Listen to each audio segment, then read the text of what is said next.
South Carolina Senator Lindsey Graham is a member of the Judiciary Committee, and he heard Zelensky speak today.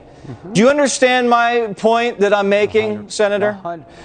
Like 100,000%, and it's not irrational. Okay, when Trump was president, we had the most secure border in 45 years. Biden wins the election. He rolls back all Trump policies. We're being invaded by illegal immigrants. How do you fix that? I can't find any Democrats willing to plug the holes. They seem to be more afraid of AOC than they do of securing the border. When we had Trump president, we were energy independent. Biden declared war on fossil fuels.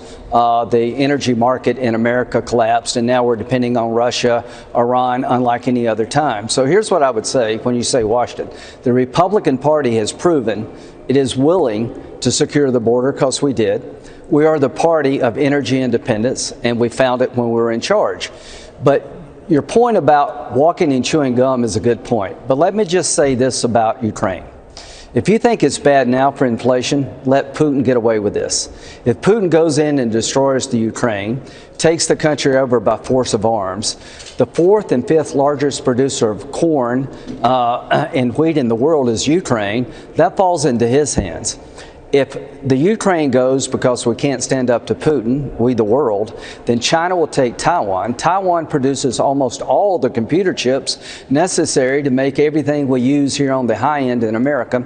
And if Putin wins, the war criminal he is still standing, the Ayatollah will sprint to a nuclear weapon in Iran, believing that's an insurance policy, and all the Arabs are going to want their own nuclear weapon, and you're going to have a nuclear arms race in the Mideast. So every problem we have today is made worse by Putin winning. Stability is good for the economy, is good for travel, is good for the world, and we will lose world stability and the world order if Putin gets away with this.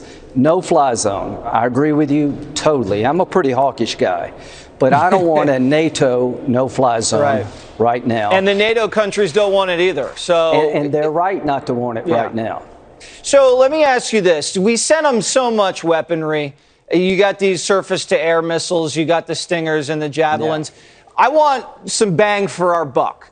And you know we've got the best weapons in the world. And now the Ukrainians have the weapons. They have the training. Yeah. Is this going to be enough to turn the tide?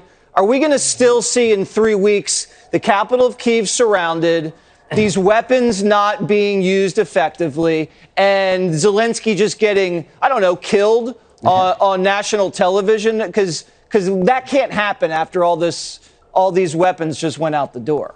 The bravest people on the planet are the Ukrainian people. They have rejected living under Putin's Russia because they don't want to live under a murderous dictator. They don't want to go back to the good old days of the Soviet Union. They're in the streets. Grandmothers have rifles. They're rising to the occasion. The military equipment we're giving them now, we should have gave them 6 months ago. Yeah. So if somebody's knocking on your door and say, Joe Biden's outside, he's here to help you, that's not a good thing. They've been late to the game. The one thing we're not giving them is the fighter jets. 28 MiGs in the hand of Ukrainian pilots, not American pilots, can take the fight to Russian soldiers more effectively. The air defense systems that we're talking about should have been delivered months ago, and they're still not there. So here's my answer to your question. If we increase the capability of the Ukrainians, not the Americans, to control Ukrainian skies, give them the aid they need, including food and fuel, then I think they will do more than their share. I think this thing will go to a stalemate pretty quickly. And over time, people in Russia are going to get rid of Putin because they're going to figure out, if he is my leader, I have no future. So here's my message to the people back home. Pray for the Ukraine. We're not doing enough. We need to do more. No American boots on the ground. No NATO, no-fly zone. But give the Ukrainians the ability to control their skies. They're willing to fight like tigers. And if we fail and Putin wins, China will take Taiwan and the Iranians will sprint toward a nuclear weapon. And every problem you name gets worse. All right, I think I got the strategy. Arm them to a stalemate and then hope the Russians take care of Putin themselves. Right. All right. One last thing, sanctions. The way the Russians take care of Putin is we got to sanction the crap out of their economy. No exceptions. We got to go all in strangling the Russian economy. Yep. Well, you got to get some Chinese assistance on that side, and we haven't seen that so far. All right. Thank you very much, Senator Lindsey Graham. Thank you.